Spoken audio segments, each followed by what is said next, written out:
আরেকটা গুরুত্বপূর্ণ হচ্ছে যে অনেক প্রকল্প যেটা বললাম যে সেখানে কিন্তু আনএপ্রুভ থাকে এবং সেখানে কিন্তু একটা সিম্বলিক একটা অ্যালোকেশন থাকে, নামে মাত্র অ্যালোকেশন থাকে, 1 লাখ টাকার মতো একটা টোকেন অ্যামাউন্ট থাকে। সেইটা আমরা দেখেছি যে এই বছরে একটু বেড়েছে। এটাও একটা আশ্চর্যজনক বিষয়, ইন্টারেস্টিং বিষয়, কিংবা এখানে কেন এতগুলি প্রজেক্টকে সিম্বলিক অ্যালোকেশন দিয়ে রাখা হয়েছে সেটা কিন্তু আমরা মনে করি না যে এটা ঠিক পথে রয়েছে।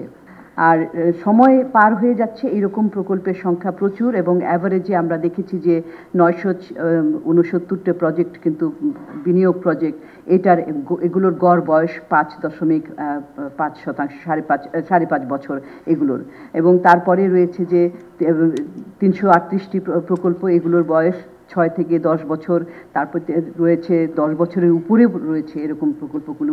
অর্থাৎ কিন্তু এখানে উদ্বেগের কারণটা হচ্ছে যে যত দেরি হয় সেখানে কিন্তু অর্থেরও একটা অপচয় হয়, একটা গুণমানের প্রশ্ন থাকে এগুলো।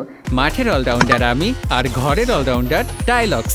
টাইলক্স টয়লেট ক্লিনার, ক্লিন মানেই টাইলক্স। এখানে আমরা একটা লিস্ট দিয়েছি যে মেগা প্রকল্পগুলো, সেই প্রকল্পগুলোর যে তাদের বাস্তবায়নের যে সীমারেখা, সময়সীমা ছিল, সেগুলো কি আছে, এবং প্রোগ্রেস যদি দেখি তাহলে কি ওই সীমার মধ্যে, সময়সীমার মধ্যে বাস্তবায়ন হতে পারবে কিনা সেগুলো দেখা গেছে। সেটা যদি আমরা দেখি তাহলে আমরা দেখছি যে এখানে 20টা যে মেগা প্রজেক্ট আমরা দেখছি, তাদের যেই হারে বাস্তবায়ন হচ্ছে এটা একটা চিন্তার বিষয়।